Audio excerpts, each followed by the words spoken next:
je propose que l'accès à la présidence de la République et au poste de souveraineté soit verrouillé et que ce poste-là soit réservé exclusivement aux Congolais nés de père et de mère, eux-mêmes Congolais.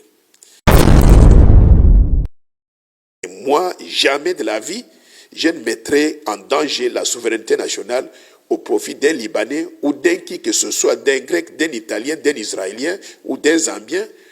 Je ne mettrai jamais en danger la souveraineté de notre pays au profit donc de ces étrangers-là.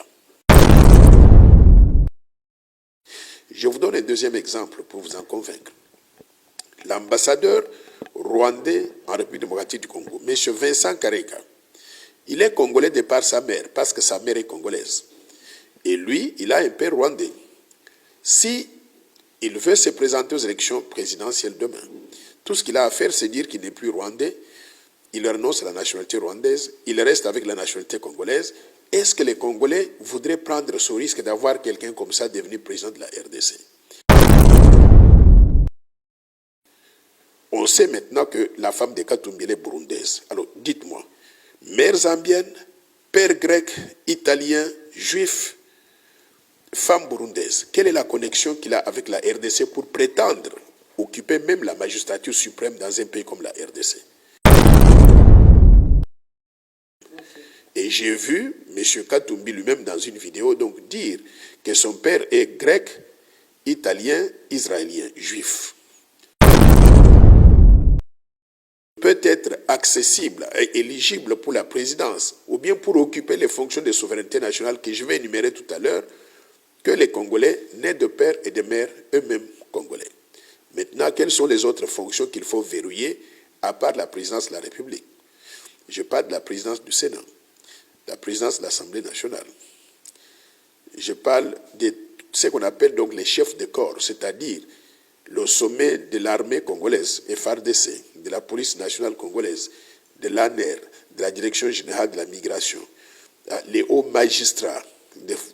Donc je parle même des fonctions régaliennes au niveau du gouvernement, c'est-à-dire les ministères de la Défense, ministère de la Justice, ministère des Affaires étrangères, ministère des Affaires intérieures, de l'Intérieur, ministère des Finances. Donc toutes ces fonctions, on doit les verrouiller et s'assurer qu'elles ne restent accessibles qu'aux Congolais nés de père et de mère.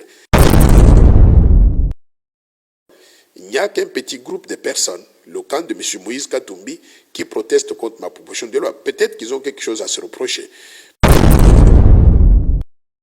Jean-Claude Muyambo, qui est ami à Katumbi et qui le soutient. M. Jean-Claude Muyambo, dans cette vidéo, il dit que Katumbi est zambien de par sa mère. Une fois qu'ils ont 30 ans, ils sont éligibles pour être candidats à la présidence de la RDC. L'un d'eux, bénéficiant des soutiens du pays de leur père, le Rwanda ou de l'Ouganda, pourrait devenir président de la RDC. S'il devient président de la RDC, vous savez ce qui va se passer. Soit on va balkaniser la RDC, prendre l'est du pays, donner au Rwanda ou à l'Ouganda, parce que c'était ça les objectifs qu'ils poursuivaient à travers les interventions militaires. Soit aussi, ils vont juste infiltrer le sommet de l'État et mettre la RDC sous l'influence du Rwanda ou de l'Ouganda. Est-ce que c'est ça que nous voulons? Je voudrais dire à M. Molière que là, il a déçu. Pour un député national qui parle comme ça, il a parlé comme l'homme de la rue. Et je suis franchement choqué. Et moi, je pense même que les services de sécurité de la RDC devraient interpeller ce monsieur. Et on doit trouver un mécanisme pour qu'il ne soit plus député national. Parce qu'il ne mérite pas de représenter le peuple congolais au sein de notre Assemblée nationale, tout en mettant en cause la souveraineté nationale. Parce que quand on dit qu'on doit remettre la présidence du pays à des Libanais,